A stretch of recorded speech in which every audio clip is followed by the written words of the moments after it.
So I'm going to call the meeting to order. The first item is to approve the agenda. Hopefully most of you got it in your email that I sent out earlier today. If not, I have at least page 1.5 displayed on the screen to our left. I move approval. All right, is there a second? There's been moved and seconded, Bob and Barry, to approve the agenda as distributed. All those in favor, please wave your hand. All right, it looks like we have a majority. The motion is passed. The next, and I wasn't clear what order this should go in, but here we are. We always recognize deceased members at both the board meeting and the membership meeting. And since we had no convention last year, there's quite a long list of names. So I'm going to read them and then we'll observe a minute of silence in their memory. Edith Benson, Jane Deason, Eric Engen, Donna Ferguson, Madeline Gilligan, Dr. Erling Grovenstein, Roger Howarth, Barbara Jones, Robert Lockwood, BJ Elizabeth McNiff, Maisie Partridge, Allie Pollock, W. George Schmid, Chuck Steele, Karen Stober, Hugh Walker, Vern Wally, Jim Wiedemann, Jim Wilkins, Chester Wolkowitz, Arthur Reddy, and Tony Wright. So let's have a moment of silence.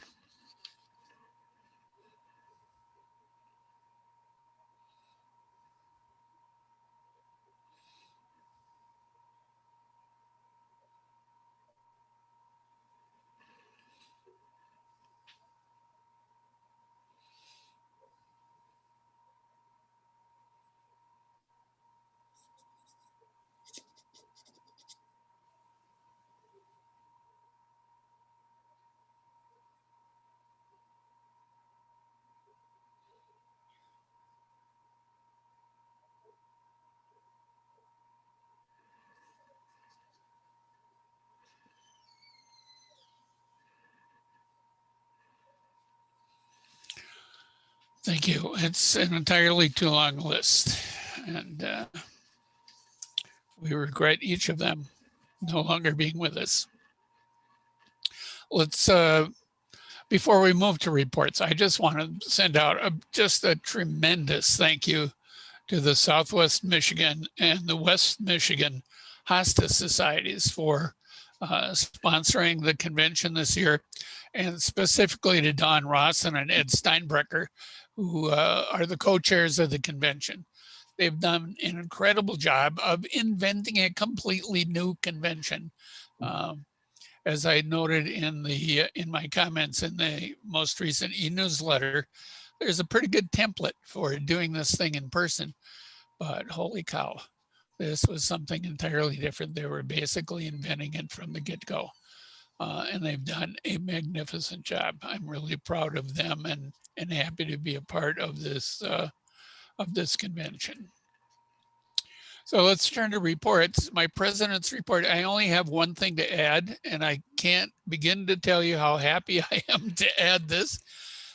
David Teeger of Garnett Valley, Pennsylvania, has accepted the position of Online Hospice Journal editor. He's already been in contact with Danny Lawson to pass the torch. And I expect there'll be some collaboration actually between the two on this year's issue of the Online Hospice Journal. But that's been a long search to find someone who is really competent to do the job and willing to do the job. So thank you very much, David. And that's all there is to my report. If I could interrupt for a minute, we need to thank Danny tremendously. He's been a wonderful person to work with on that job assignment I have, and he should be patted on both shoulders. Indeed. And not only had he edited the online journal, he edited the e-newsletter, and he is still the coordinator for all of the local society newsletter editors. So from 3 hats down to 1, Danny, does it feel good? It does. I appreciate everybody's support, and I hope to be able to come back again in the future in another year or two and do something else for the American Hospice Society. It's been a lot of fun. Thank you. Thank you very much. So do we move then to approve the president's report as amended? So moved. Or is added to? Pardon me? So moved. All right, someone moved and I didn't Andy see. did. Sandy. Okay, Sandy, and Bob Olson just waved his hand as a second. Any discussion? Hearing none, all those in favor, please, how are we going to do this? I do not see the raise hand button on mine, but you may have it on yours under reactions. So raise your hand. All right, or raise it visibly, either way. All right, the motion passes. Mary, immediate past president. I have nothing to report. I think it'll be covered with the things that I did that helped other people in their reports. All right. Do we need to approve nothing to report? I think we'll just let that Yes, go. we do. Well, Oh, we do. Okay. technically, we All right. Is there a motion to approve Mary's non-report? All Yes, right. so Mary moved. moves. A second. I'll second, Tammy. Okay. I can only see half of you at a time. So let's see if I can make this bigger so I can see more people. I appreciate hearing your name when you make those motions, just because I'm taking the notes. Thank you. All right. Any discussion? All those in favor, please say aye. Aye. Aye. Aye. Or raise your hand, I'm sorry. The motion passes. Executive Vice President, Tammy. Hi, the only thing I have to update to the numbers are that the last report I got from Don Rawson and Ed from this convention was that there's around 550 registrants, which is amazing Right. considering when we first did this, we were like, well, maybe we'll get 100. And so we're just so thrilled with that.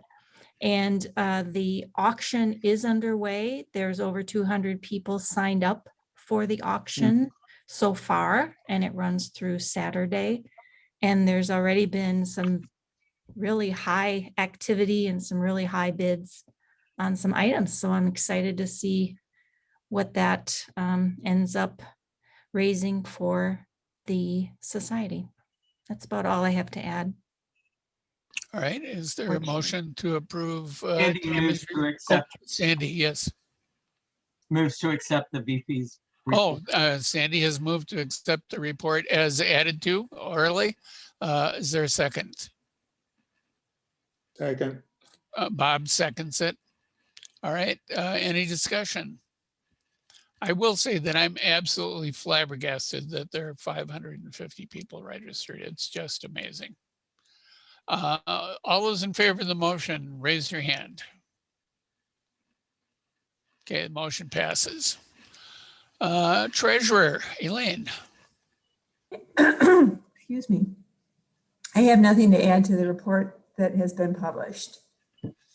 All right, do we have a motion to approve Elaine's report then? Yes, Or very, then very Okay. moved. Barry moved. Is there a second? Andy seconds. Sandy seconds. Any discussion? All those in favor of the motion, please raise your hand. And I'm seeing enough raised hands. The motion is approved. Membership Secretary, Sandy. I have nothing to add to this formal report, except to say that new memberships are still coming in strong. We're way ahead of where we've been in recent years, so it's a good sign. What do you attribute that to? I don't know, the ones that indicate, most new members don't indicate a reason or how they found us. The ones who do, most of them are finding us through Facebook or on our website. Okay, we've had significant growth in the Minnesota Hospice Society, primarily because of Facebook as well. So that's a good vehicle. And Sarah, did you, I saw Sarah's hand up. Did you want to say something? No, I was just adjusting my screen. Oh, okay. Right. Do we have a motion to approve Sandy's report? I so move. Okay. Sandy Klossman. Is there a second? Second, Elaine. Okay, Elaine is seconded. Any discussion? All those in favor, please say aye or raise your Aye. hand. I'm going on autopilot here. I'm sorry. All right, the motion is passed. Recording secretary, Marcia. I have Marcia, nothing, I have nothing to add. all right. Is there a motion to approve Marcia's report as distributed? I'm I'll approve, Danny. Danny moved, Bob Olson seconds. Any discussion? All those in favor, raise your hand. Motion passes. Where are we at? Vice President, Judging and Exhibitions. Is Michael on? I don't see him, and that adds a point I'd like to make. Could everybody sign into chat so it would be easier for me to take attendance by the end of the meeting? Okay. What if we can't find chat? It should be at Then- the bottom of your screen. It should say chat. Marcia, just Yeah. letting you know I am recording this as well. Okay, thank you. So I Mhm. just want to say, I have the board members whose faces I see here. It could be some of our other chair people and region directors that I may not be able to see. I don't know who's at AMG.com or AMG Computer 2. Who would that be?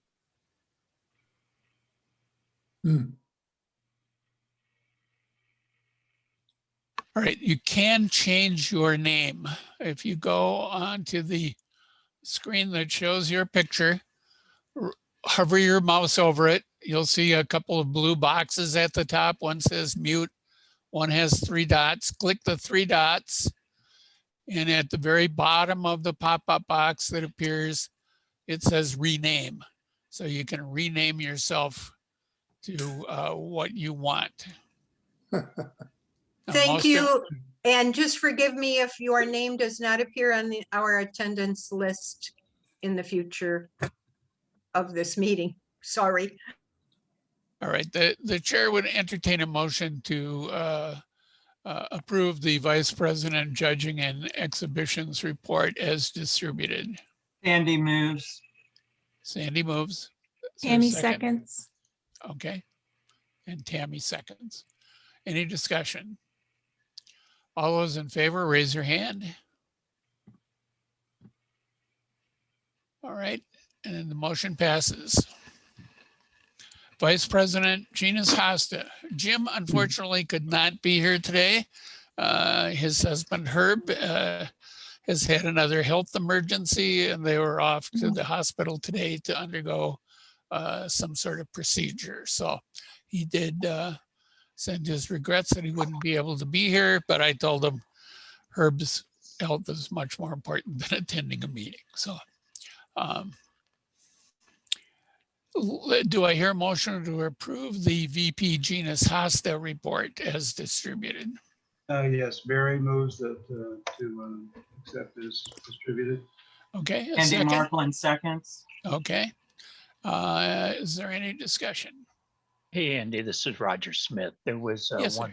one thing I asked Jim to include, and that's to note that we need to seek a new education lead. I'm undergoing cancer treatment for stage 4 cancer. And I just can't Oh. give it the time and effort that it needs. So I've asked to be replaced. But the prognosis is looking better every day after about a year of treatment now. Well, I'm glad to hear that, and I'm very sorry that you are leaving that position, and hopefully we'll find someone who does half as good a job as you have, Roger. Thank you very much. Oh, there's several out there. Well, we'll see. It's having several people and getting one of them to commit to volunteering for it is the important part, as You're the right about nominating that. committee knows. All right. Thank you very much, Roger, for your service, and wish you as much health as we can do. Elaine? Oh, I was you were adjusting adjusting your screen too, I bet. Yes, sorry. That's all right. I see people's hands go up, and I assume I'm in the classroom and answering questions or allowing people to speak. All right, did we vote on the Genus Hosta one, Marcia?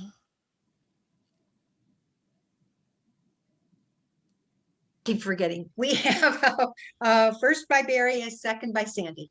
All right, any further discussion? Hearing none, we'll vote. All those in favor, raise your hand. I'm not counting the no votes, and we have overwhelming yes votes.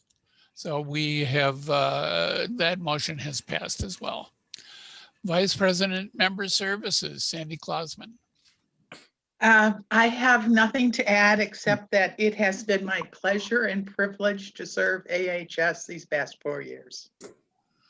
Well, and we appreciate your service very much. Thank you, Sandy. And I'm sorry you're term limited, but you're probably not. No, I would have gone for another 2 if the option was there. All right. Thank you again very much for your service. Is there a motion to approve Sandy's report as distributed? Andy moves to approve. All right, Sandy Markland voted, moved it. Is there a second? Danny will second. And Danny seconds. Any discussion? Hearing none, all those in favor signify by raising your hand. And the motion has passed. Vice President Publications, Barry Ankeny. No changes to the report as submitted. All right, a motion to approve his report, please. Move approval. Andy moves to approve. All right, Bob Sandy Olson moved to, seconds. all right, Sandy moved to approve, Bob Olson second. Any discussion? Hearing none, all those in favor, raise your hand. Take paper and printing. All right, and the motion has passed. VP Awards and Honors, Janet. Or is Janet Hormel Mangus on? Oh yeah, she's there. Unmute your microphone, Janet. Oh, you have to unmute.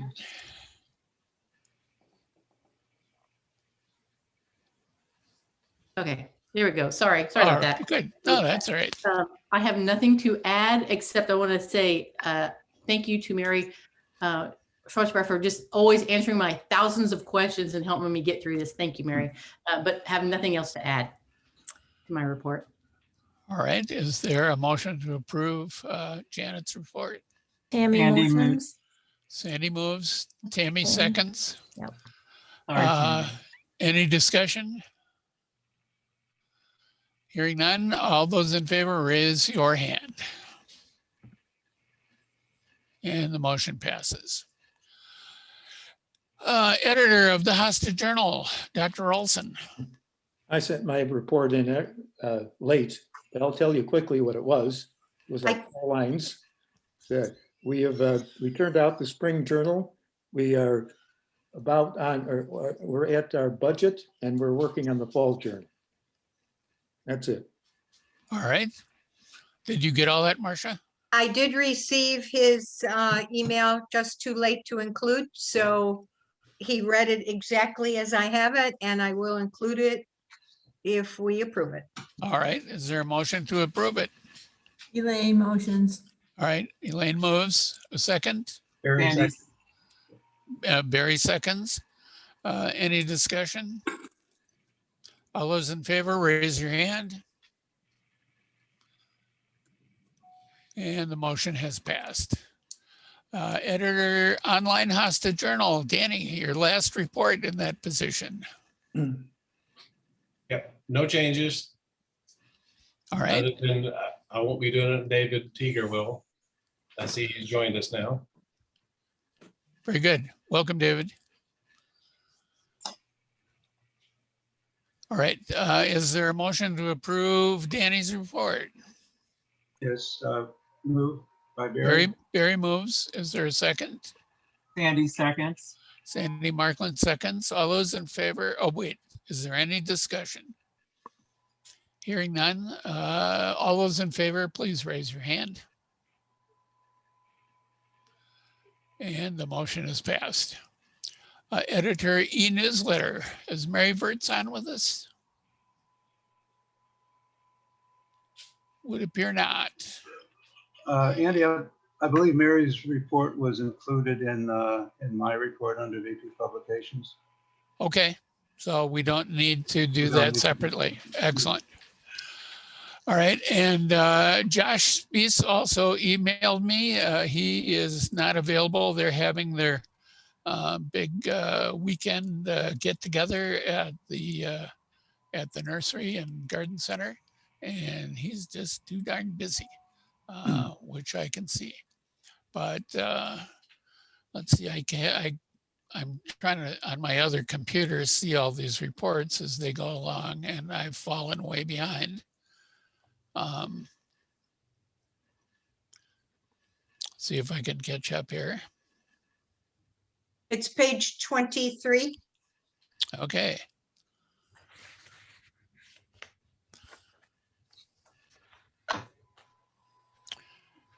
And well, I'm looking at page 23 and it says this report can be found on page 23. But that's all I see.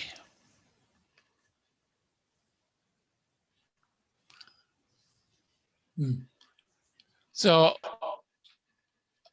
is there another? Should I read it to you or can everybody see his Yes. report on page 23?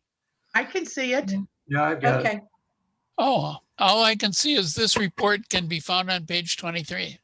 are you on So- page 23? Oh, the paging of the program that I'm looking at it in is different than the paging of the document. Okay, now I'm looking at it. All right, is there a motion to approve Josh's report as submitted? Sandy moves So to moved. approve. Yep. Sandy Markland, is there a second? I second. Sandy Klossman. Sandy Klossman. It's a Sandy and Sandy motion here. All those in favor, pardon me, is there any discussion? I just want to reiterate one of the things that Josh said at the end of his report. Any portion of the website that you are responsible for as VPs in different areas or as committee persons, please check the website and make any corrections or additions that need to be done. Josh is unable to do that. Josh will make all the corrections if he has the information, but it's up to us to give him anything that needs to be updated. So I just wanted to reiterate that point. All right, very good. And I'd like to add one thing that he left out, and I should have done this before we did the motion. He also put online the membership directory, which is now exclusively available on the website and was just updated on the week of the 5th of July. And I am finding that incredibly useful to use. It is easy. In my search for a editor of the both the e-newsletter and the online journal, it was invaluable to be able to actually figure out how to contact people. Okay, with those additions, can we agree to add them as friendly amendments since we've already made the motion? Sandy and Sandy? Yes. Yes. Can I clarify, it was July 5th that the membership directory went on the website, members section? Please, no, it went on the website in March. It was updated most recently the week of the 5th of July, and I don't remember which day, but it was last week. Okay, thank you Is very that- much for clearing that. Okay, and Sandy, you agree that the comments can be added as a friendly amendment? Yes. Yes. Okay, so then we can call for discussion on the original motion to approve the report as now amended. Hearing no discussion, let's bring it to a vote. All those in favor, raise your hand. All right, the motion has passed. We'll move on to old business. And this is probably just an inquiry. I haven't had a chance to talk to Marcia about the policy compilation, but where are we?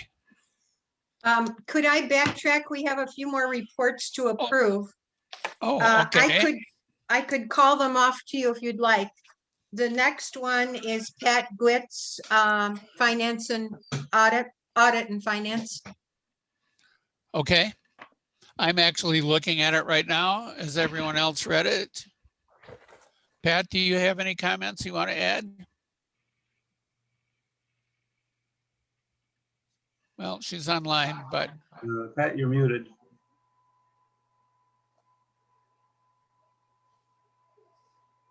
Okay, I have no other comments to add. all right.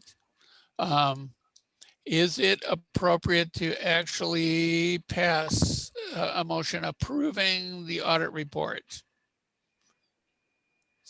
We don't do that for a treasurer's report. We receive and file it. When you receive the audit report too? I think it probably should just be accepted as your report is. Effective. Okay, all right. Do we have a motion to accept the audit and finance committee report? Yeah, Barry, so moved. Okay, and is there a Sandy second? seconds. All right, and you got both those? Any discussion? Hearing none, we'll vote. All those in favor, raise your hand. And the motion passes. All right. Next would be the historian report. And Yeah. I red flagged all of you about carefully reading that report.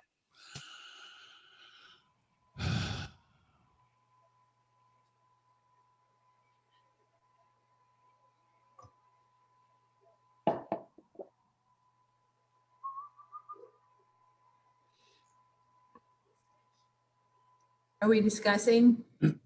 Yes. Okay. Well, we should technically have a motion before we discuss. Right. So Elaine, do you want to make the motion? Sure, I'll make a motion. To approve it? Okay. Is there a second? Yeah, Barry will second. Okay. Now we can discuss, Elaine. So Marcia, why did you red flag it?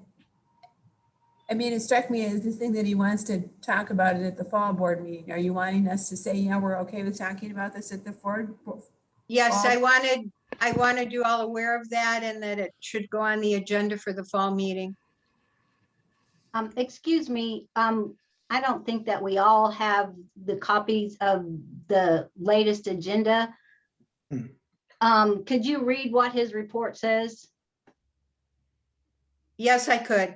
I thought that I did put it in the copy you got. Is it blank on there or left? It just says there's nothing to report at this time. He did. All I have was your draft version that you sent out, not the final version. Yes, he did send it late, so I could read it. I was able to acquire the research documents and other collected papers, as well as many slides from W. George Smid from his son Siegfried last October. These include the gallery of proofs for his book and all of the slides contained in it. I have also contacted others, including Sandy Wilkins, about acquiring papers and pictures of historical value. I did discuss the historical garden project suggested by the board with several people and found that old photos of the gardens could probably be found. but the gardens have already changed significantly from their prime, and current photos would not be representative of what we remember. I think histories of gardens could be assembled if a committee were willing to do the research. I continue to get 6 copies of the Hasta Journal to store for the AHS.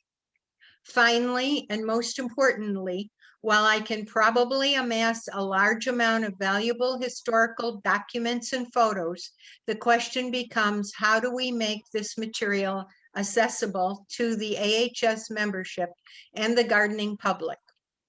A new website is one idea, a brick and mortar library of some kind or another. I would like to request an hour to discuss your ideas on this subject at the fall board meeting, which I can attend at no cost to the AHS. I hope we can do it in person to facilitate discussion. I look forward to your comments. Thank you in advance for your consideration. Submitted by Bob Solberg, historian. Thank you very much.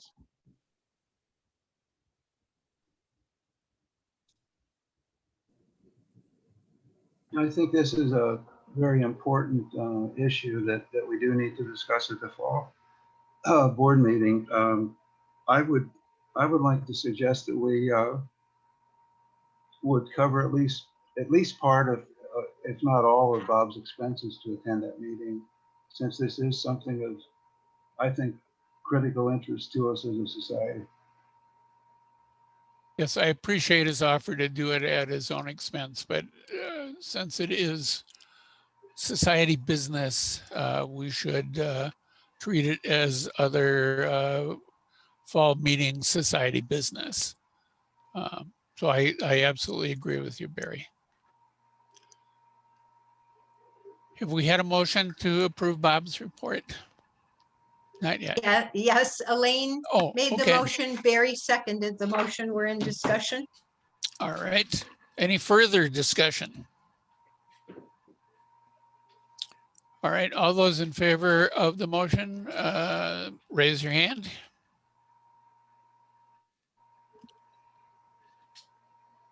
Okay, and the motion passes.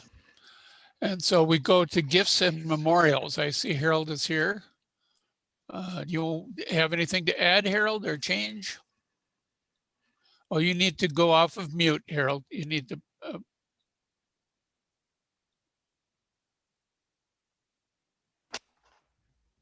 There we go. Oh, you had it.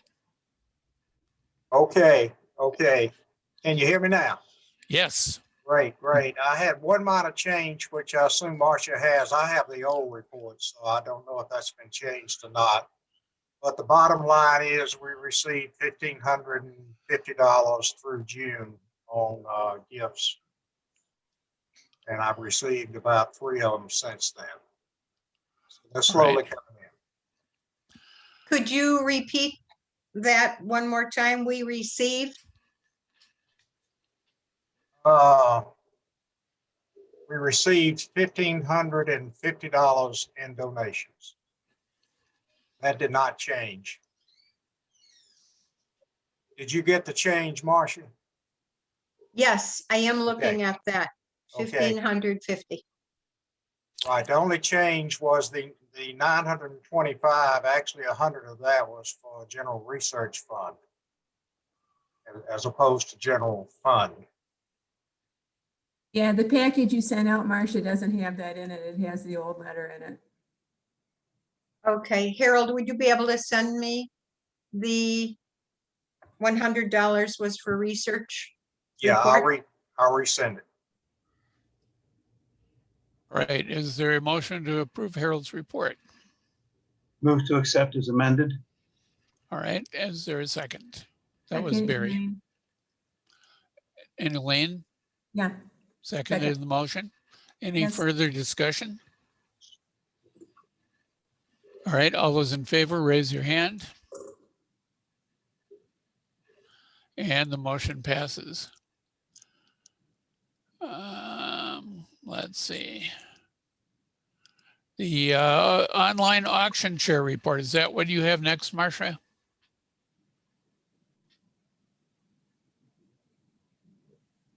Yes, that's correct. Okay. And we'll look at that. And Donna's not here, so we can't ask him about any changes. Does someone want to move to approve his report? Andy moves to approve. Okay, Sandy moves, Sandy Markland, that is. Is there a second? I second it, Janet Mingus. Okay. Any discussion? All those in favor, raise your hand. Motion is passed. Region 1 report. Carol, do you have anything to add to your report?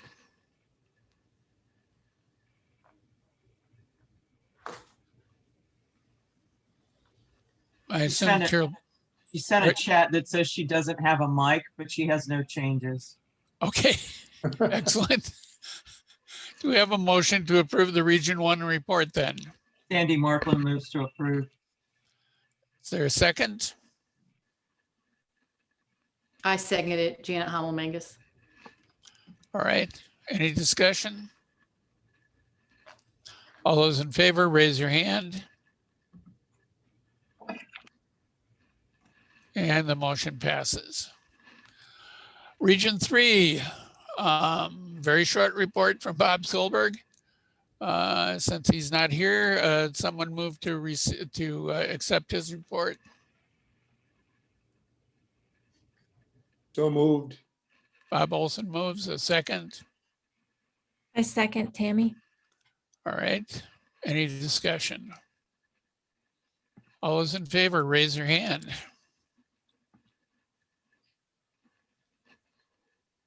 And the motion is approved. The Region 4 report. Marcia, do you have anything to add? I have nothing else to add other than it was a great time had by all and very successful. Very good. Is there a motion to approve the Region 4 report?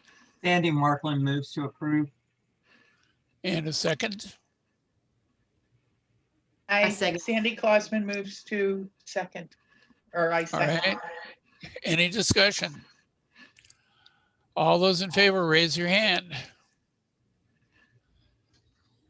And the motion is passed. Region 5, the Midwest region. Glenn, do you have anything to add? Nothing to add. All right. He was right there with that mic not on mute. Very good. Can we have a motion to approve the Region 5 report? Sandy Markland moves to approve. Is there a second? Barry, Seconds.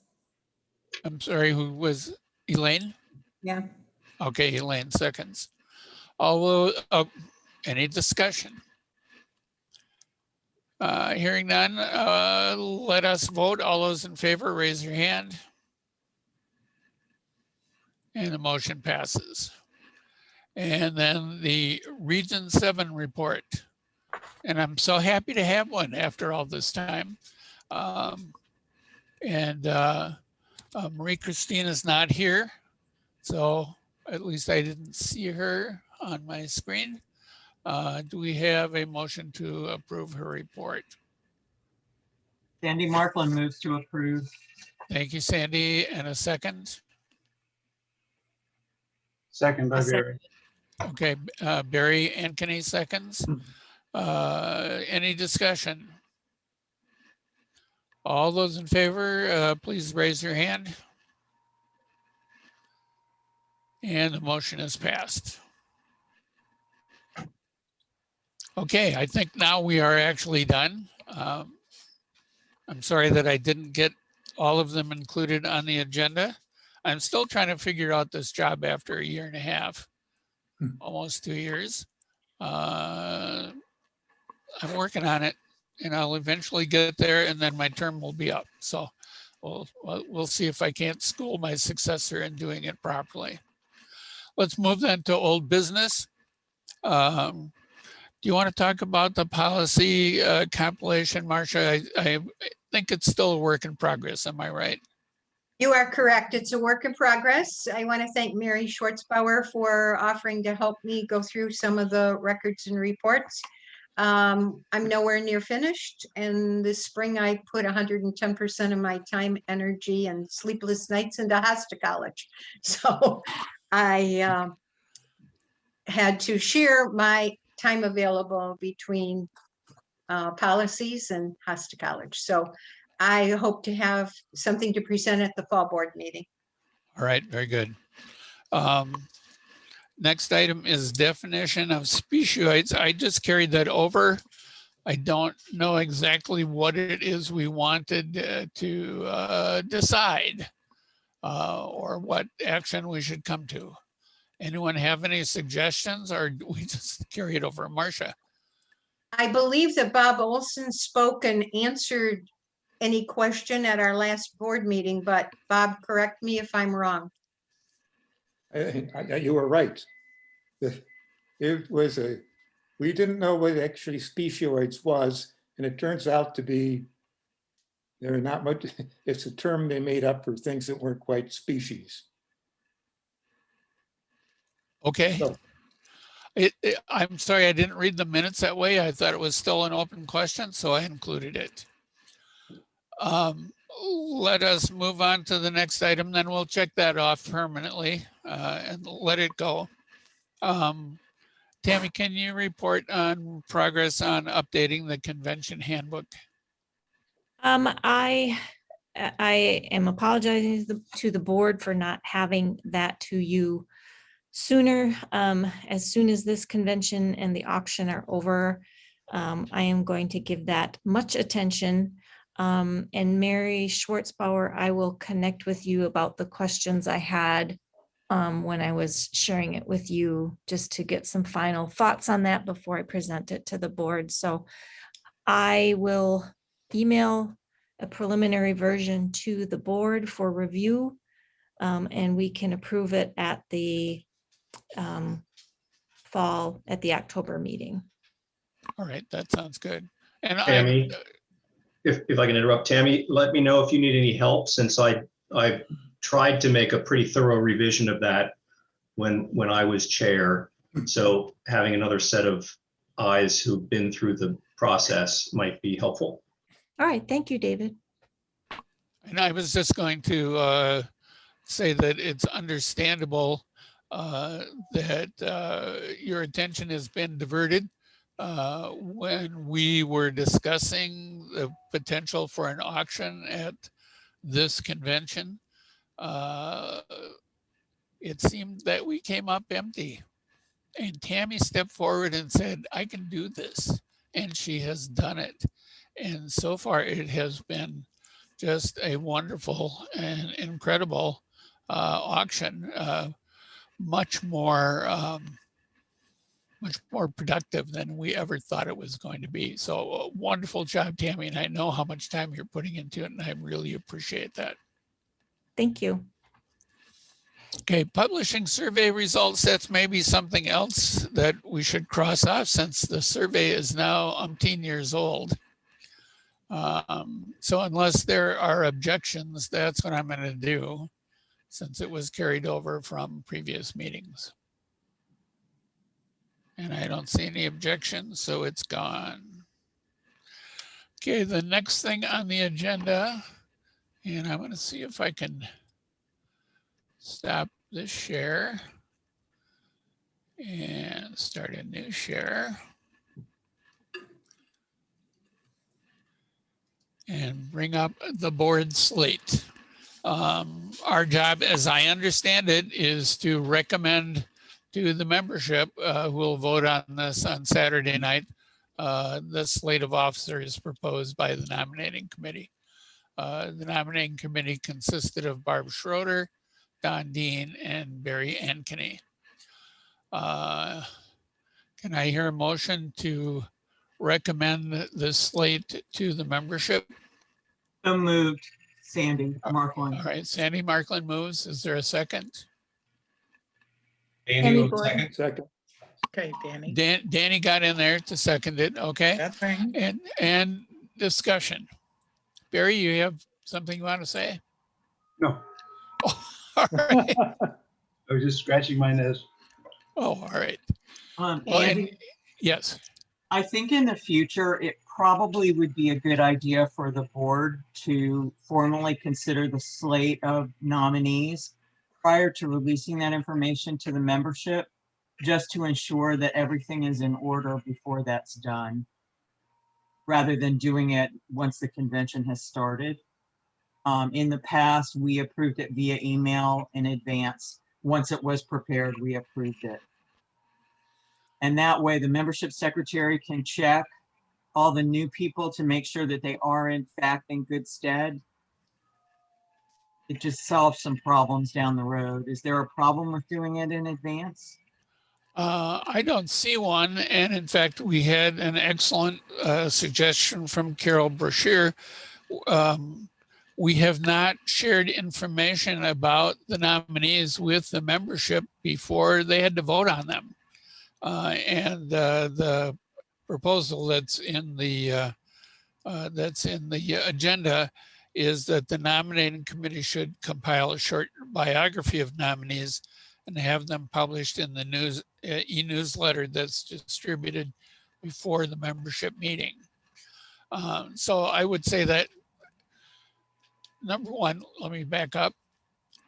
Since I came into this job from never having served on the board before, I was not aware of the distribution to the board to scan these things. So I didn't do it.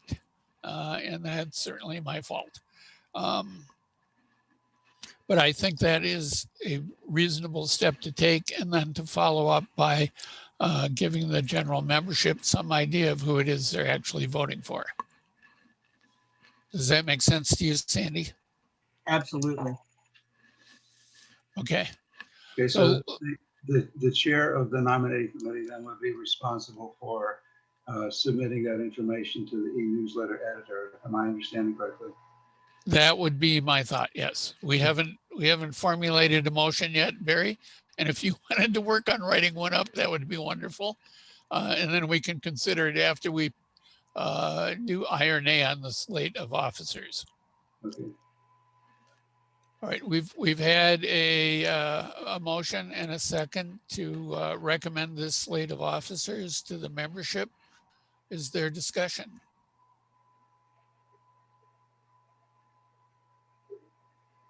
All right, now we did learn at some point that one of the nominees had not been a current member. He, like I've done at least once, forgot to renew at the beginning of the year and has subsequently done so. And he's been a member for many years. So I don't think we have an issue anymore, and we can probably proceed. Any other discussion about the slate of officers? Andy, in the chat, Carol is asking if you could just give a brief bio about Bob Satoff. Well, let me either ask Bob or Danny Lawson, who knows him quite well, to do that rather than me, because I would just be reading what Danny actually wrote on Facebook. So who would like to do that? Danny, would you?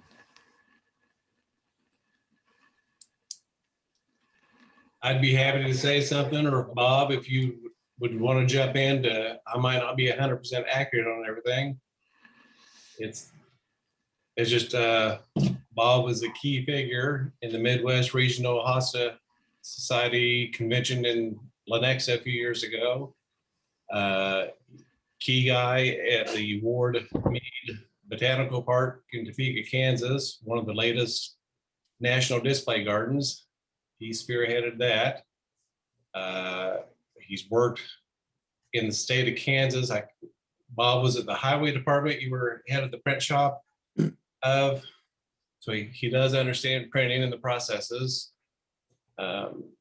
He won the national award for, I don't have my notes in front of me, for like volunteer of the year for working at botanical gardens.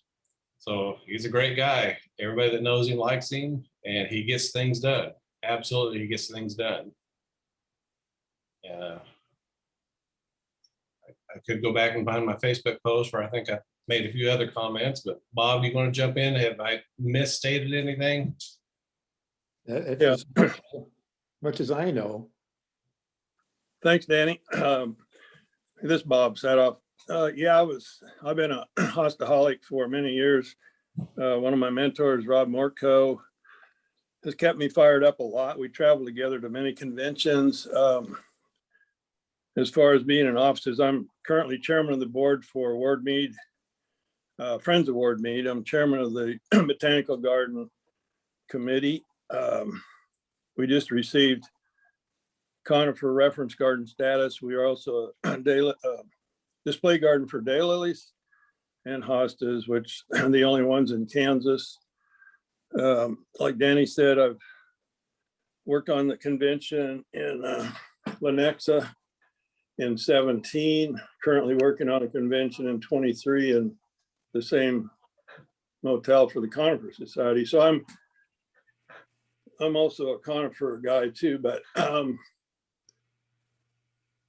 I've done some writing over the years in my job. I was, like Danny said, I was over the print shop for some time. That was just one of my duties at the Department of Transportation, but I did a lot of writing with KDOT and in other organizations. And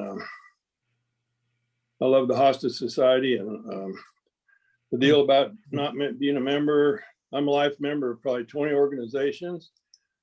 I just don't pay dues normally. And there's only 2 organizations I'm not a life member. That's Conifer Society and the Hosta Society. And the price was raised a few years ago in the Hosta Society to such a level at my age, it wasn't monetarily doable or I would have done it. But it was just my fault. I just didn't do it. But it was brought to my attention. I took care of it right away, and sorry about that. But looking forward to serving, and I know most of the board currently, and it's a fun time. And again, like I've told many people, if we're not having fun, we're not going to do this. And I'm ready to step in and not take over publications and writing for you people, but I have looked forward to working in that, and working in slowly. So. Welcome. Thank you, Bob. Yes, Yeah. thank you very much. All right, any other discussion on the motion to recommend the slate to the membership? Hearing none, let's bring the matter to a vote. All those in favor, raise your hand. And the motion passes. All right. Barry, have you had the time to cobble together a motion? Yeah, Warren had sent a proposal through Gail to a number of us on the board. Oh, no, Barry, I meant about the nominating process. Oh, the nominating? Yeah. We'll get the other one's next on the agenda. Okay, sorry. That's all right. So what is it you need? Oh, we need a motion that the nominating committee should, or the president should distribute the list of nominees to the board in advance so they can screen them. And then the nominating committee should publish a short bio of each nominee in the newsletter in advance of the convention. Okay, yes, I move that we adopt a policy going forward that the chair of the nominating committee produce a brief bio of the proposed slate of officers that would be up for election, and deliver that to the editor of the e-newsletter for publication prior to the convention at which the election would occur. All right, is there a second? Tammy Northland seconds. seconds. Sorry, Tam. Tammy or Sandy, which one? I'm Tammy going can to have take it. this one. Okay, Tammy's gonna take it. All right. Any further discussion? Marcia, turn on your mic.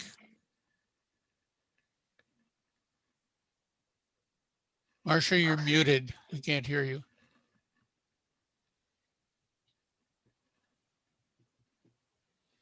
Oh, maybe you weren't trying to say anything. Oh, you were. I was, Okay. I was. Okay. That Barry's motion should include after the board has reviewed that nomination list. It would then pass to the chair to include bios. Is that right, Barry? Yes, please amend my motion to indicate that that would be submitted after board approval, which would occur prior to the convention by electronic meeting. Okay, and this is to make it a policy. So it's going to be in Yes. your policy compilation, Marcia. Okay. All right, any further discussion on this issue? All right, hearing none, we'll bring the matter to a vote. All those in favor, raise your hand. And seeing sufficient votes, the motion is passed. Okay, Barry, you have the floor again. Okay, Warren and Don Rawson had submitted a proposal through Gale Alley that was then shared with a number of members of the board. And I believe Andy distributed that as part of the, that should be part of your board meeting agenda. So everyone have that, I hope. Begins at the bottom of page 1 of the agenda and continues on to page 2. Yeah, there it is. Okay. If memory serves me correctly, this proposal was essentially the same proposal that was presented previously and had previous action by the board. Previously, when we talked about this issue, the board was concerned about the effect of readability of articles in the HOSTA journal if this proposal were to be adopted. It's also important to realize that the index of the HOSTA photographs that's included in the HOSTA journal already includes this registration information. So anytime a photo is included in the HOSTA journal, if you look at the index at the back of the HOSTA journal, this registration information is available there. Also, annually, the publication people have been publishing a best of photo registration from the previous year alongside an entry from Gale asking members to please register any new introductions. So my feeling is the same as the last time that we talked about this proposal, that readability of articles would be compromised by including that information within the article. And I think we're including that information within the journal issue. And so for that reason, I move that the proposal not be accepted. All right, is there a second? Second. All right, Bob seconds. Discussion.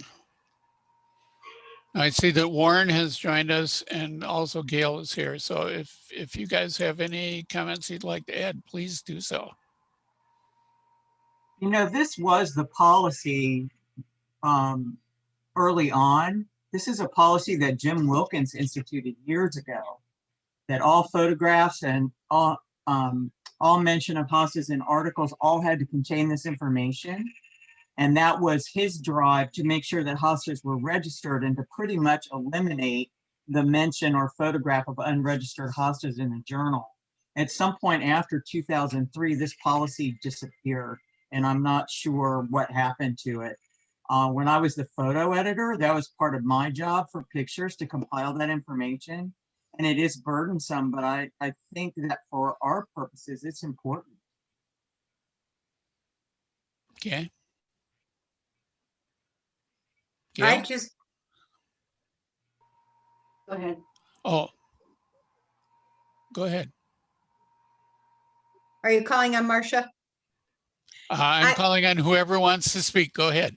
Okay, Barry made a negative motion by parliamentary procedure. Can you make a negative motion? No, Question. I don't believe you can. I don't think so either. You can make a positive motion and in discussion recommend that we don't approve that. Thank you. I think you're probably right. Barry, do you want to amend your motion in that direction? I move that the board consider the proposal presented by Warren and Don that was distributed by Gil. All right, and the seconder, Bob, will you accept that? Surely. Okay. Any further discussion? I guess my only question is that who is making the call that it would affect the readability? I mean, has somebody taken a poll somewhere and people have said, oh, I really hate seeing all that information in there? If it was policy at one time, how did it get reversed and taken out of there? As the ICRA, the International Cultivar Registration Authority, the American Hospice Society should be, pushing in every publication they have for registration and fostering that activity in every way possible. And this, it's not,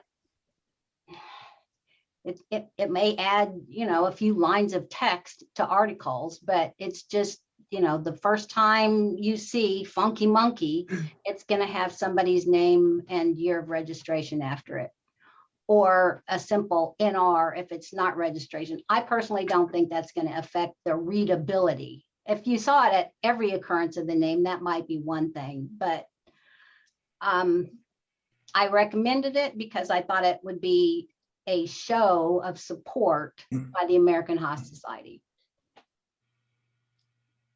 David? So yeah, I'll have to be one who either complies or doesn't with this. As this is written here, it's confusing because on the one hand, it is an official request, but later on it says that it is a requirement. So we need clarification on that. As a request, I am perfectly happy to see this as something that is a best practice, but that there may be times, for example, if you're quoting a gardener, that it is disruptive to a quotation and would not be appropriate and can maybe be handled in other ways. So if we call this a requirement, that's pretty strict. If we call it a request and do our best to honor it within the publications group, then I'm all for it. I'd like to talk to this. Back when they talk about Jim Wilkins, he wanted to, his policy that he was effecting was that we could not include any pictures of unregistered hospices in the journal, that and we couldn't sell them at the convention, that they couldn't be offered in the auction. And that was not well received. And I think when he resigned, it kind of died a natural death, which was good, because this was obviously very confining and didn't work. Made an awful lot of people very unhappy. About this particular thing. Now, this is the second time we've dealt with this problem, and before that, earlier, there was one about including it in the captions for the hospital. And now captions are things that should read like political cartoons, where the very shortest number of words you can get is the best. And this was serving to make this rather unwieldy. And so we decided that we would put in the back of the journal a list of all the pictures that were in there, along with who was the originator, you know, what year was it registered, what garden was the photograph taken in. Elsewhere we have who took the photograph, and that seems to have done very well. It takes up a couple of pages. Now, I personally think, and it's been our policy to try to make our articles as readable as they can. And if you look at the example they give you, you stop about 3 or 4 times on that sentence, and that is undesirable if you're having good writing, and it makes things harder to read. And we try very hard to make our articles as easy to read for our membership as possible. Some of them are pretty hard to start with. We work very hard to make them very readable. It's particularly hard with the science articles. But over the years, we've had some wonderful editors or copy editors who've been able to do that. Bill Berto from Harvard, and Walter Rideout, who was the chairman of the Department of English at the University of Wisconsin, worked on this, and they were adamant that it should be a voice speaking that we read in the article, rather than read like the back of a advertising for shampoo or something. And it should be, we should even tolerate some strange grammar if it makes it sound like the person who's writing that. And that's been a very good policy. Now, many of the people who send in articles to us are not gifted writers, but we have people now like Larry Tucker and others who are very good at taking what they wrote and massaging them a little bit to make them sound like the person who wrote it, but be much more readable and much more concise. So that's been our goal for many years. And I think this is to put in a bunch of, or a number of things like this in the line. To my mind, it does not read like our text should read and has read in the past. And I would think that we could come up with some other sort of compromise that would not require us to do this. I would suggest that perhaps we already have a list of the photographs that are in fact, we could have a list of the hostas that are there and include that information with them and what page they were on, and perhaps even put in something else if it were appropriate. But to put them in the body of the text by demand, I think is a mistake we would not like to make.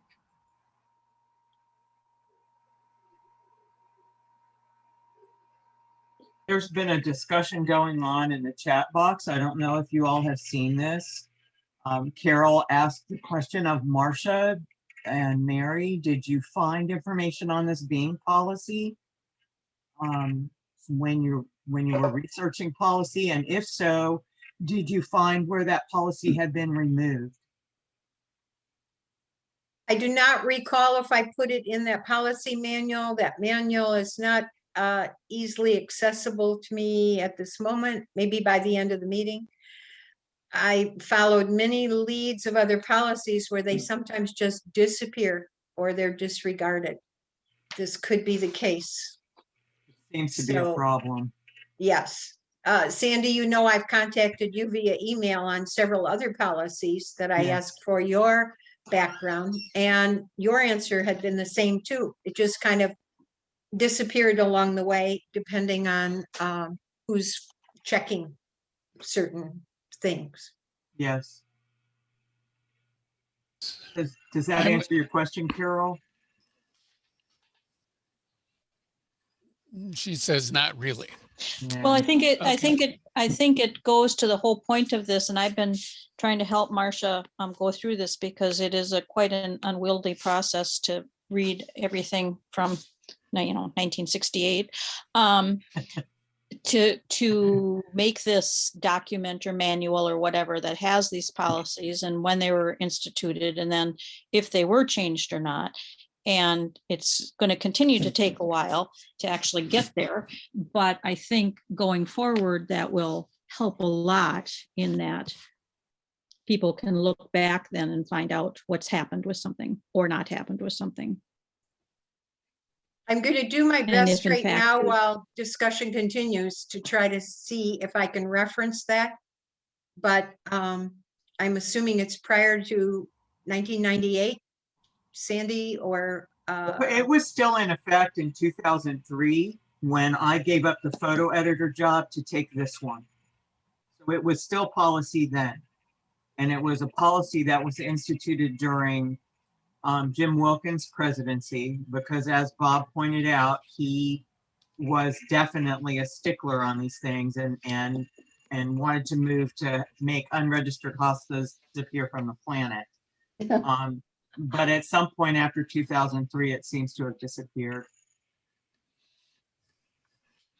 I'm going to figuratively hand the gavel to Tammy for a few minutes because the president normally doesn't comment on these things, but I do have two things I want to say. One is that in a previous life, I was a desktop publisher. I took plenty of desktop publishing classes. I studied the techniques and the methods.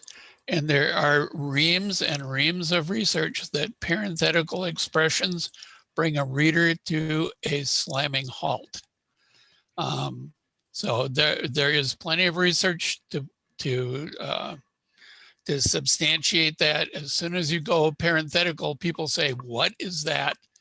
If only in their minds, and have to retrack. And then once the parentheses end, they have to retrack again to pick up the flow of the information. So there is a definite impact on the reader when you put parenthetical expressions in there. And to even confuse things more, if you're a casual reader, not a breeder of hostas, the first thing you're going to do is, what the heck is that? Unless you're somebody who's as deeply into hostas as most of us are. It's hard for us to judge because we know what we know.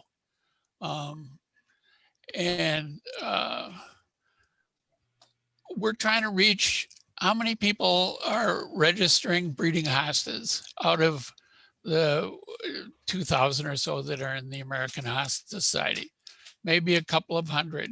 So we're going to do all of this to reach maybe 10% of our membership.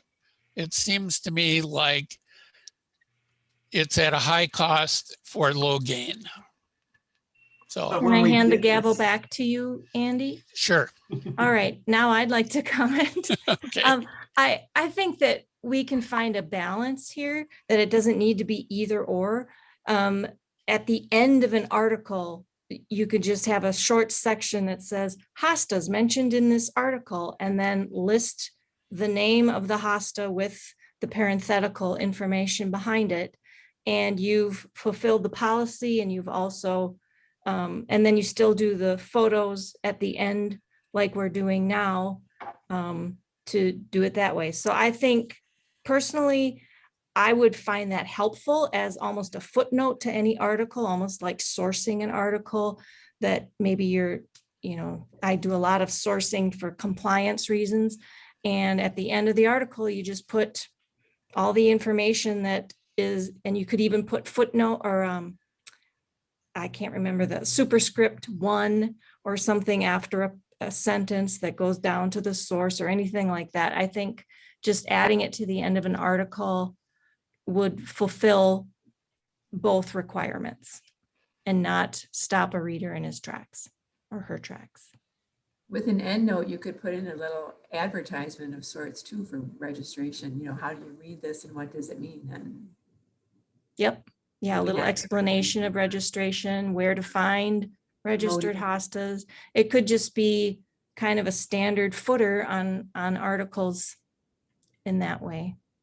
Sort of education. I like the idea of a compromise personally.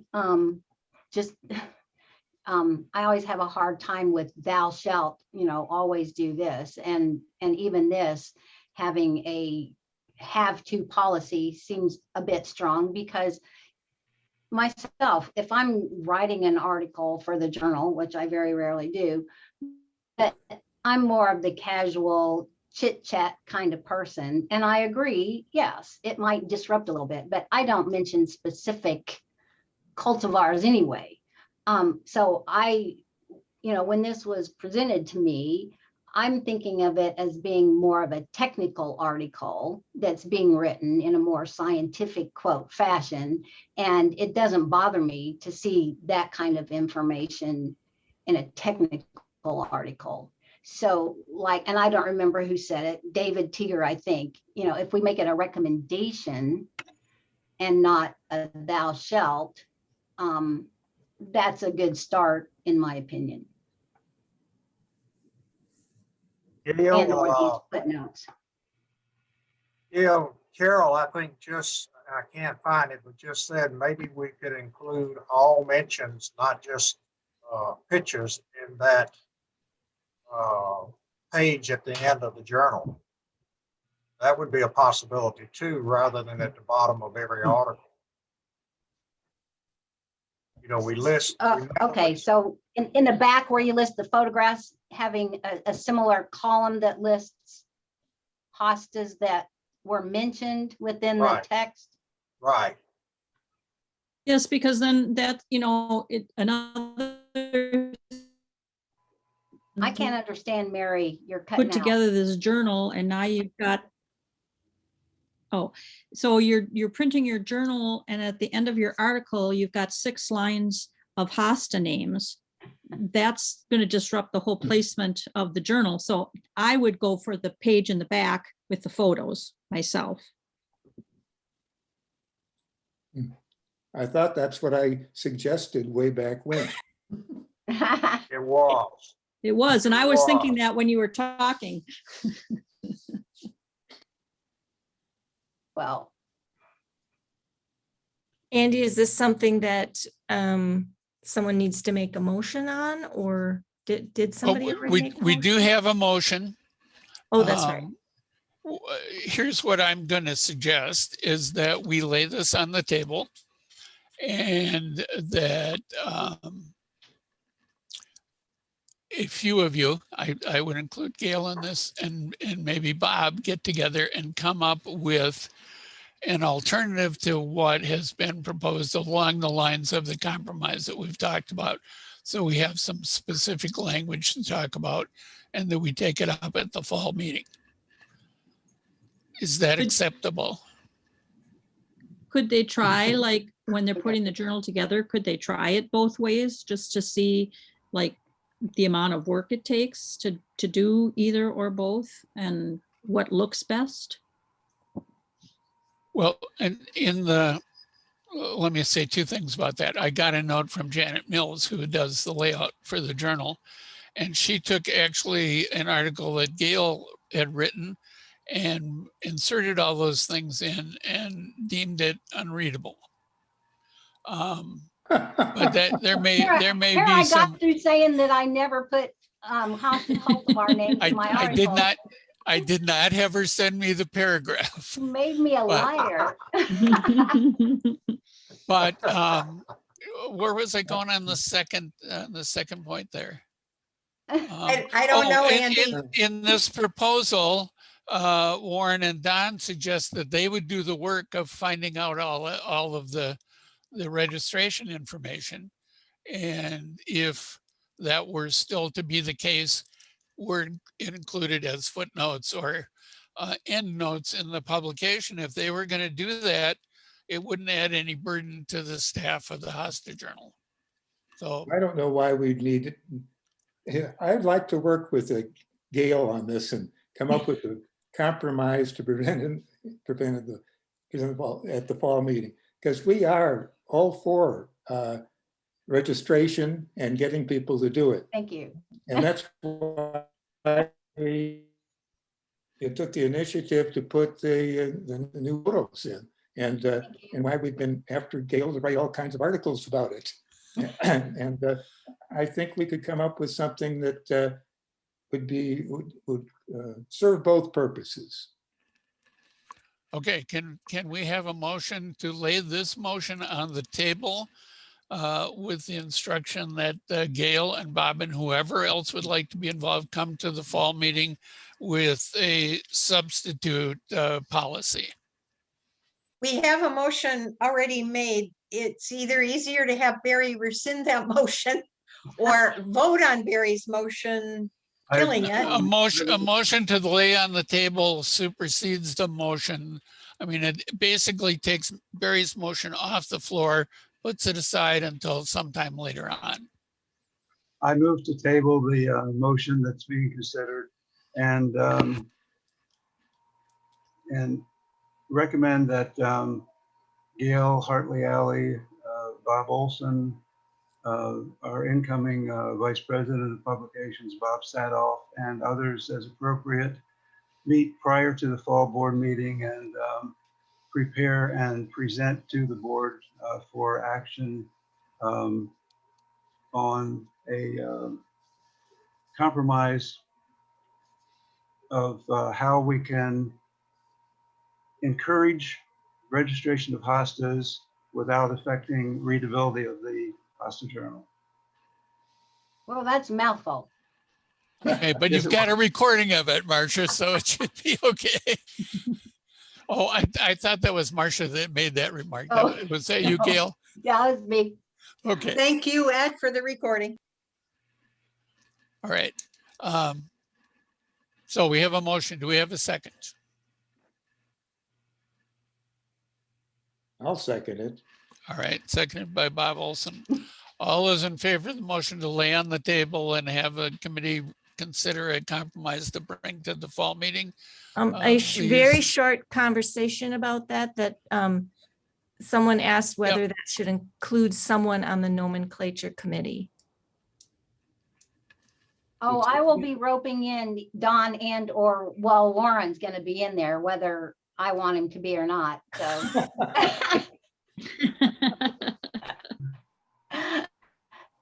Did you hear Their that, Warren? input will be included, so I'm sure.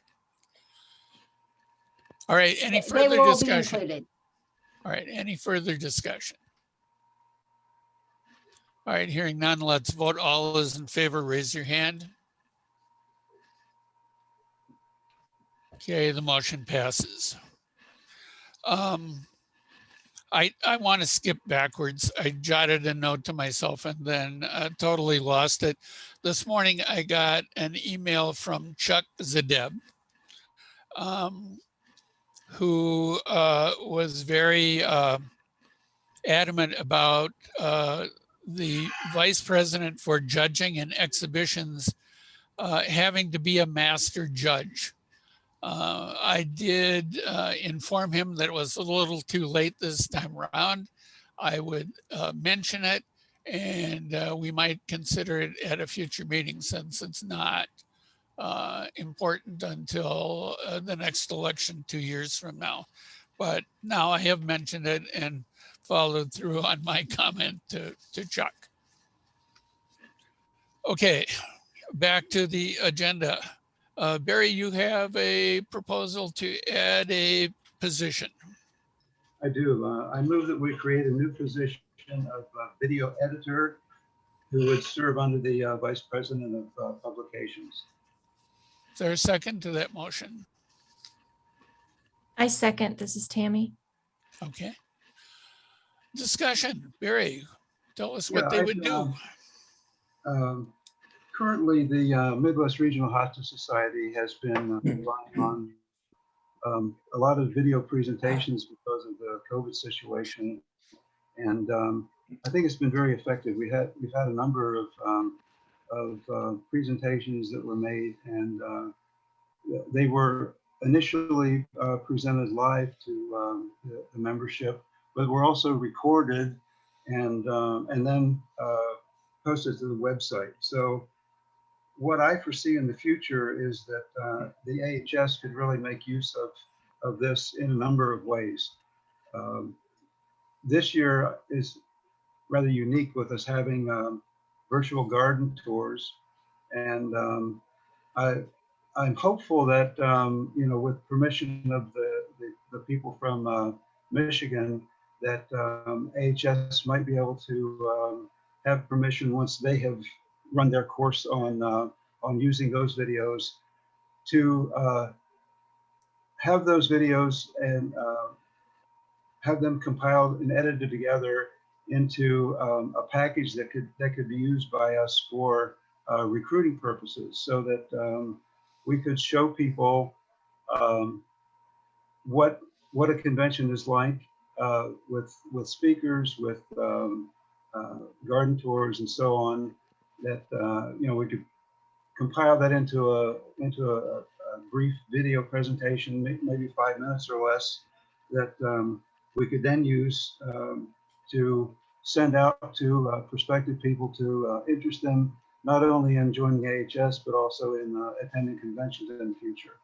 So that's my thinking behind that. And we've had a person in the Midwest region who's done an excellent job in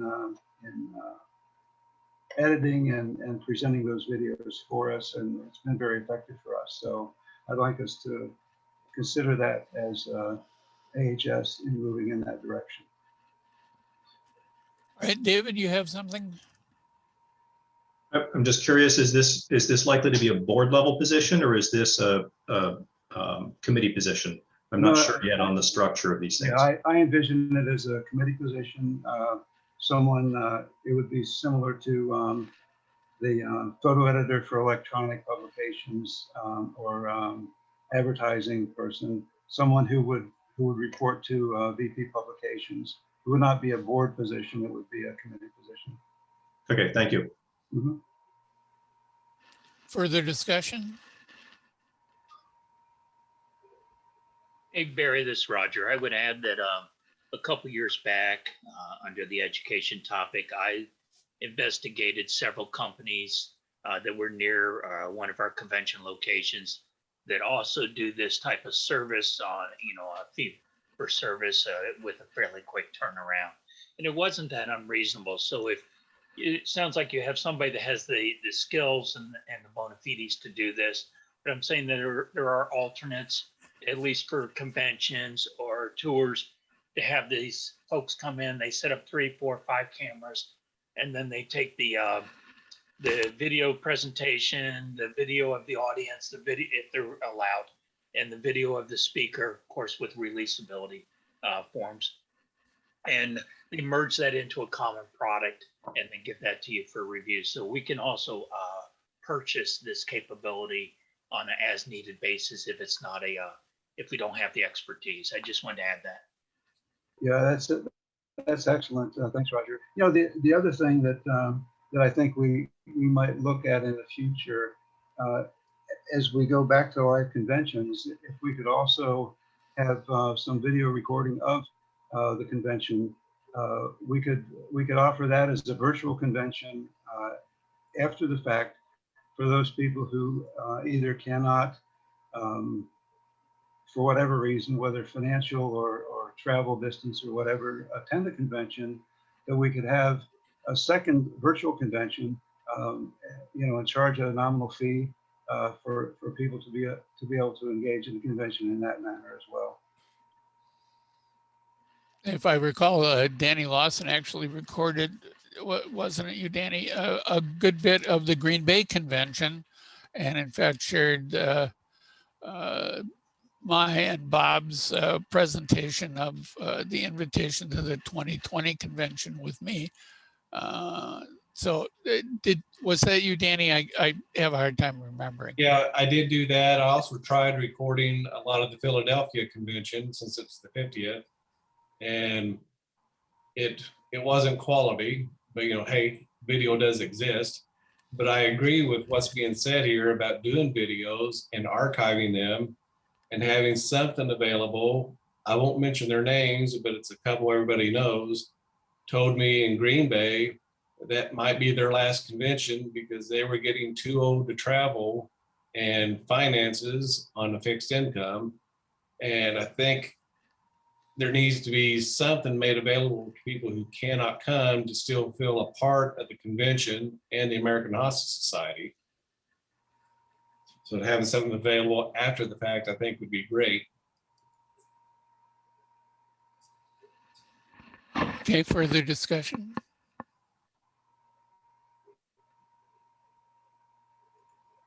Okay, Carol Brashear has sent some comments in the chat. How about the VP Publications gets a year under his belt before adding another position? Would that be a change? And someone mentioned a nominal charge for the virtual version of whatever happens. Okay, anything else from anyone? Are we ready to vote? There is motion is to create a committee chair position video editor. All those in favor, raise your hand.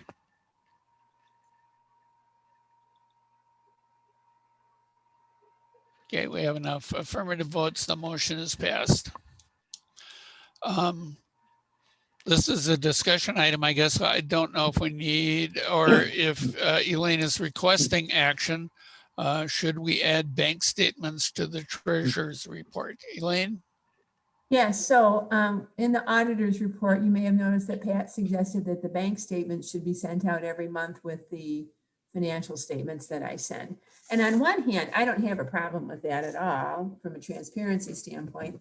On the other hand, it has our account numbers on it. And I suppose I can go looking for a free PDF tool to redact the account numbers, but I can't say that's been real high on my priority list lately.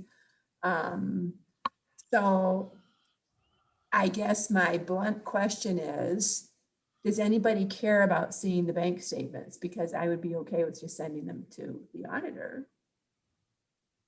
But does it make sense to send them out to the whole board? And I've been kind of looking around at what common practices are, and it does not appear to me to be a common practice to send the bank statements to the whole board. That's not in a general recommended board package. I have concerns about sending that detail of financial information via email. It does not seem like a good practice from a security standpoint. If someone has specific concerns about individual transactions or charges or anything like that, by all means, I think, that can be a individual handoff between the treasurer and that board member or person. But I'm opposed to sending that information via email. Andy? Yes. As an auditor, I agree with Elaine. The board doesn't need to see those statements unless there is a question about something. And if you send them by email, you could certainly black out the account number before you send them. Okay. Any other comments? Have we come to a consensus that it's not necessary? Do we need a motion? Do we want to vote up or down?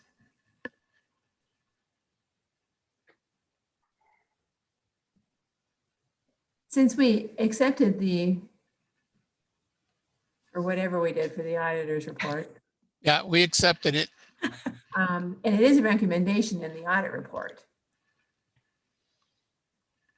A recommendation to do what? To send the bank statements out along with the financial statements every month. So if we are accepting the audit report, does that mean we're accepting that recommendation and we need to explicitly say, no, we're not going to do that? We did not approve the auditor's report. We accepted it. Right. Which means we didn't necessarily affirm everything that was on there as policy, but we accepted it, read it. So I don't think that action has a bearing here. Okay. We could have approved it for you, Elaine, to send the bank statements to the auditor and not to us.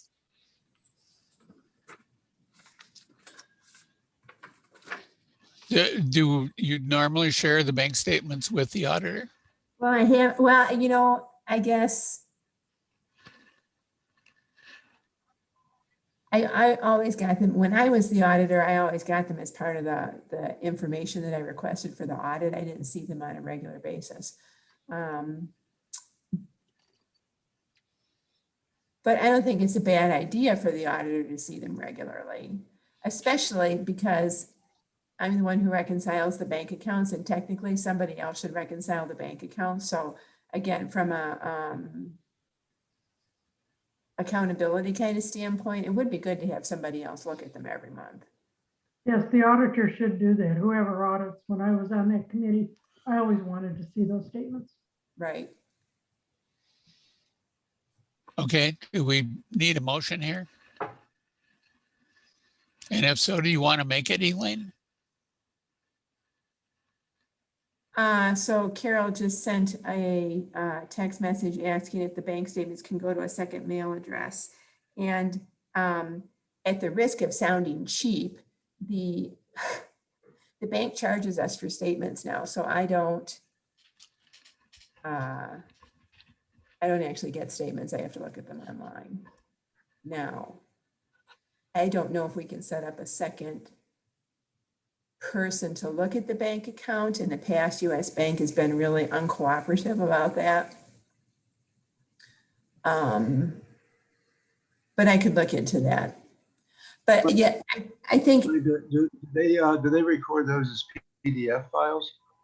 they When do, you but go then, online? right, they're PDF files online, right? So you could download the PDF file. I do. Every month I download the PDF files and I save them. So I have the files. Yeah. They're part of my documentation. It's just a matter of, So I have to go in and manually do something to them so they don't have the account numbers on them before I send them out right. again. Well, do you have a PDF editor that No, I that you don't. can use? Okay. I don't. That's something that is very. I think there are online or versions that are available online that do I not think there's cost some free anything. tools, yeah. Yeah. So I can look into that and Oh, I already did about a half hour ago, so. oh, okay. Okay. So there are PDF editors that you could use to redact the account numbers, and then you could email those. Right. Okay.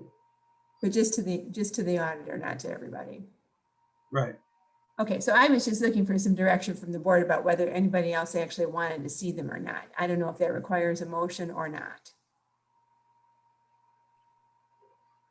I think we should make a recommendation to our treasurer that the bank statements can be shared with the auditor, but not necessarily board members, executive board members. Okay. I'll second that motion.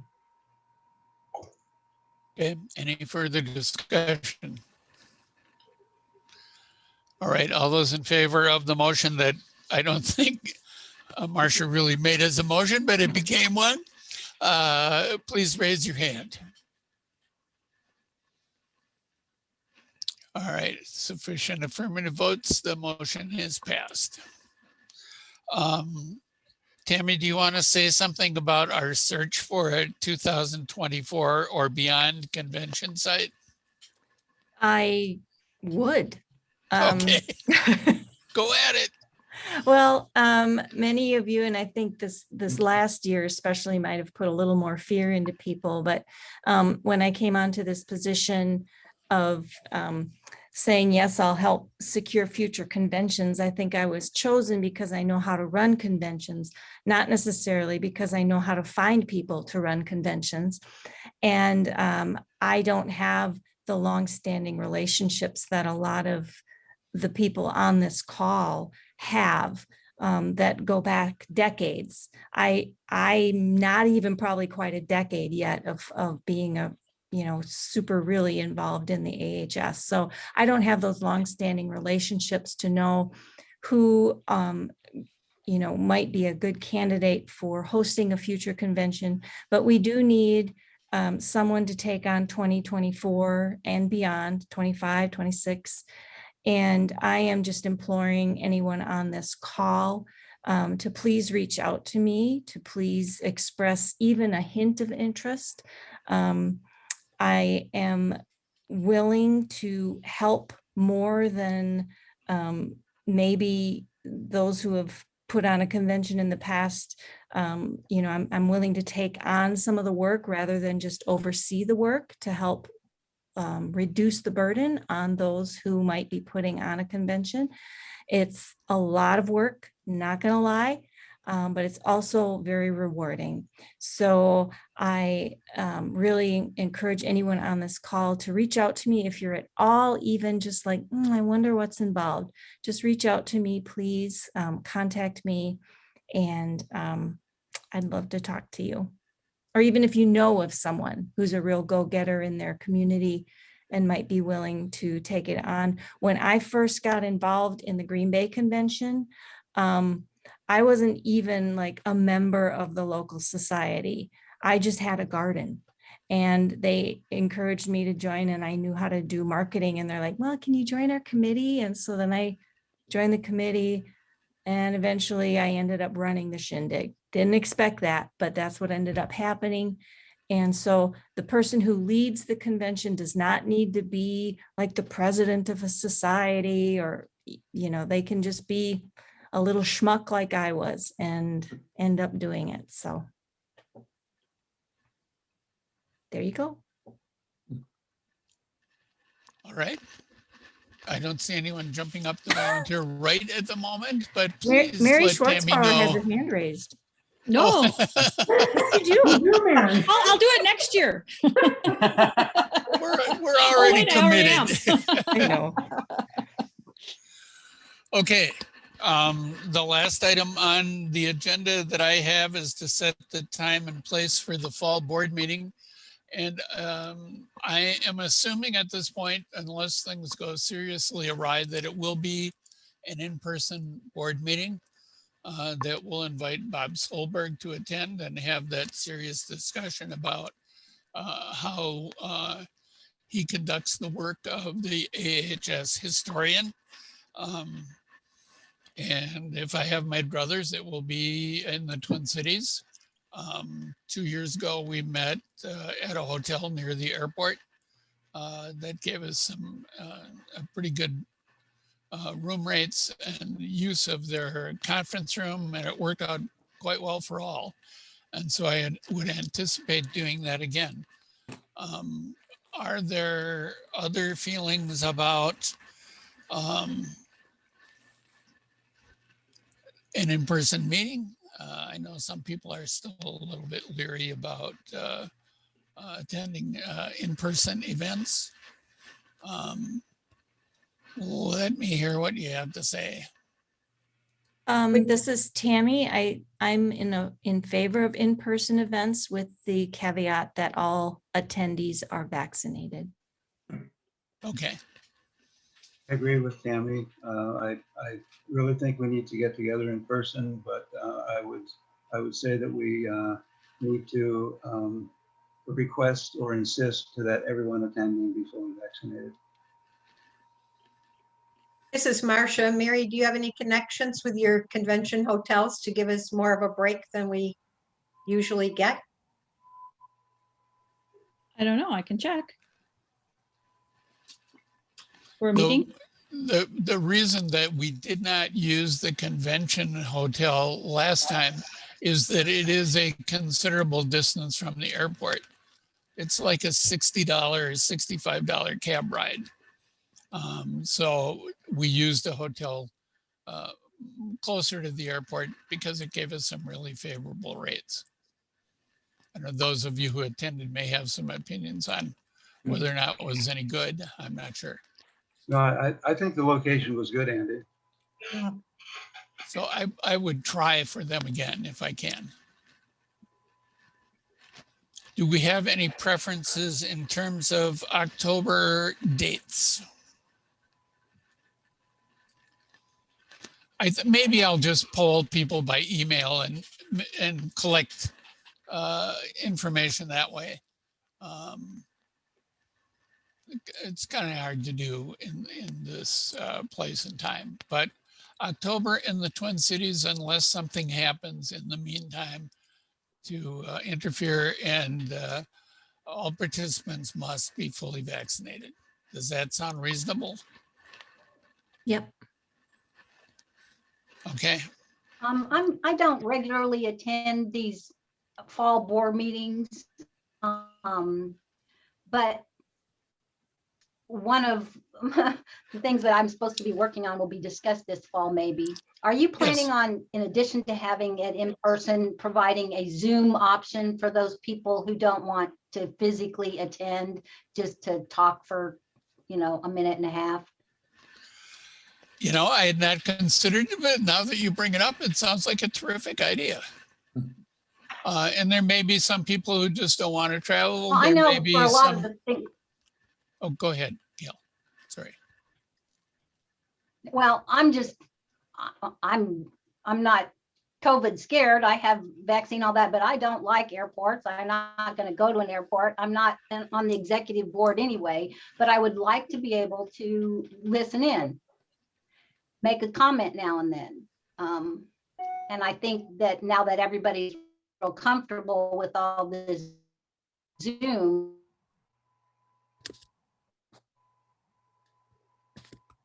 Don't we it'll all be a wish nice we option that people can listen. don't we all wish we'd invested in Zoom about 18 months ago?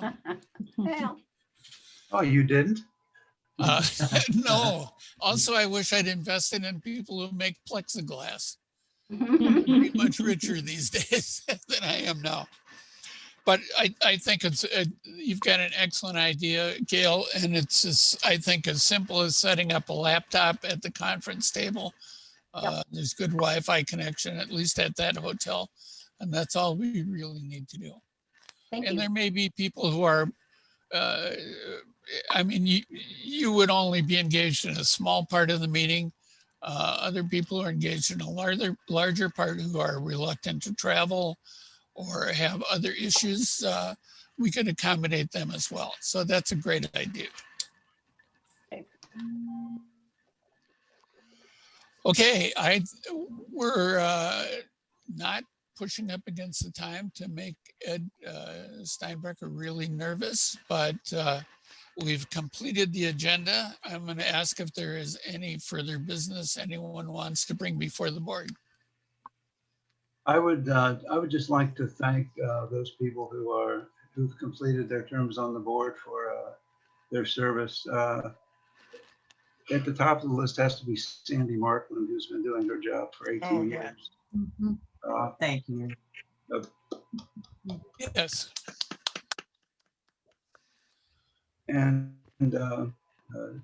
Sandy Klausman and Jim Henry and Michael Grenier, all have been absolutely wonderful to work with, and we're going to miss you guys. We're going to miss you. Thank you so much for your service. Yes. Thank you for having us. Excellent. But you still have me until the 1st of September. Right. Okay. Which brings up a question. I need to renew the PO box, Elaine. So I'm uncertain and looking for guidance. I think they offer a 3-month option. It just used to be 6 months and 12 months.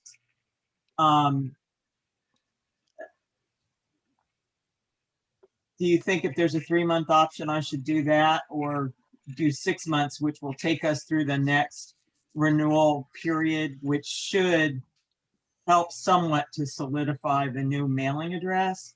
Although I will admit that 15 years after I moved, I still see stuff that's mailed to my Wharton address, strangely enough. Any recommendation there? Because I won't be keeping that PO box. That is something I got pretty much just to accept mail for AHS, even though I do use it.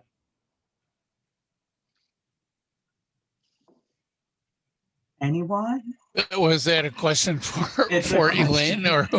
Or Elaine or anyone else who has an idea or an opinion on it. It takes a while for the people to catch up with who the current person is they're supposed to be mailing to. Right. But forwarding of it to me, I can forward it on to Barry after the fact. I think we How should big go is for the- the 6 months because there are people who won't be aware of that. They might open an old journal and Yeah. I don't think we should risk losing a single member over a lack of a PO box. Okay. What would be the price difference? Do you have any ideas, Sandy?